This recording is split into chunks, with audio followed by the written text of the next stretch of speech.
तुझ्याकडनं. तुला हल्ली प्रश्न का पडत नाहीत? लहान असताना तुला दर तासाला प्रश्न पडायची आणि मग तुला आई लागायची त्याच्या उत्तरासाठी. पण आजकाल तुला प्रश्नच पडत नाहीत आणि पडले तरी त्याची योग्य उत्तर तू मिळवतोस का? जे प्रश्न तू आईला विचारायचास ते तू आता AI ला विचारतोयस. हरकत नाही, काळानुरूप होणारा बदल मान्य आहे. परिवर्तन हा निसर्गाचा नियमच आहे. पण त्या परिवर्तनात प्रगती असली पाहिजे. अधोगतीचं परिवर्तन काय कामाचं? तुझ्या आजीला गोष्टी विसरण्याचा त्रास जो 70 नंतर सुरू झाला तो तुला याच वयात सुरू झालाय रे. मायग्रेन, पाठीचा त्रास, मानेचा त्रास याच वयात. अजून खूप आयुष्य जगायचंय तुला. एक स्मार्टफोन आला आणि माझ्यासारख्या सर्व आयांच्या स्मार्ट पोरांना पार रस्ता तळायला घेऊन गेला. लहानपणी शुभम करोती म्हणताना तल्लीन व्हायचास रे तू.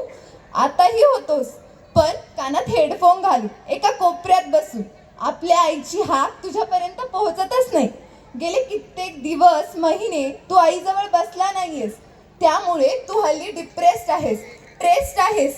तुला एन्झायटी होतीये, तुला लो फील होतंय, तुला निगेटिव्ह थॉट्स येत आहेत. कारण तू व्यक्त होणं सोडलंय.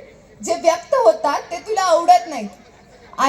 आई तर तुझ्या गंटीतच राहिली नाहीये. इंट्रोवर्टच्या नावाखाली स्वतःमधील एकलकोंडेपणा झाकून ठेवतोयस तू. तुम्ही ज्याला अभिमानाने सेल्फ सेंटर्ड पर्सन म्हणता ना, अप्पलपोटा असा शब्द आहे त्याला मराठीत. लहानपणी कसं जगायचं हे तुला शिकवलं, पण आता कसं जगू नये हे शिकवायचं तुला. पण कधी? तू अत्यंत बिझी आहेस स्वतःला वाया घालवण्यात. अर्ध्या हळकुंडानं पिवळं होऊन तुला वाटतं की मला सगळं जग कळालं. पण नाही, अर्धवट ज्ञानामुळे अभिमन्यूचाही घात झालता. साक्षात श्रीकृष्णही त्याची मदत करू शकले नाही.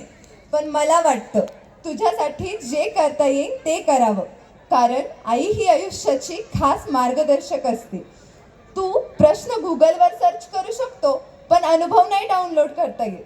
तो आईकडूनच मिळवावा लागतो. आईचा मिळेल तेवढा सहवास घ्या. फोन बघता बघता झोपणारी पोरं फक्त झोपतात व उठतात, पण अंगाईनं झोपणारी पोरं जागी होतात.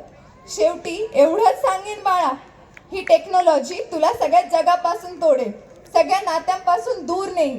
पण तुझी ही आई तुला इथेच उभी दिसेल, तुझ्या उत्तराची वाट बघत. काळजी घे. कुठलाही प्रश्न पडला तर AI ला विचारायच्या ऐवजी ए आई अशी हाक मारून बघ. तुझी आई असेल तुझ्याजवळ. तू DM करतोस ना सगळ्यांना, तसं माझं DM म्हणजे डायरेक्ट मिठी, फक्त माझ्या बाळाला. तुझीच आई. थँक्यू.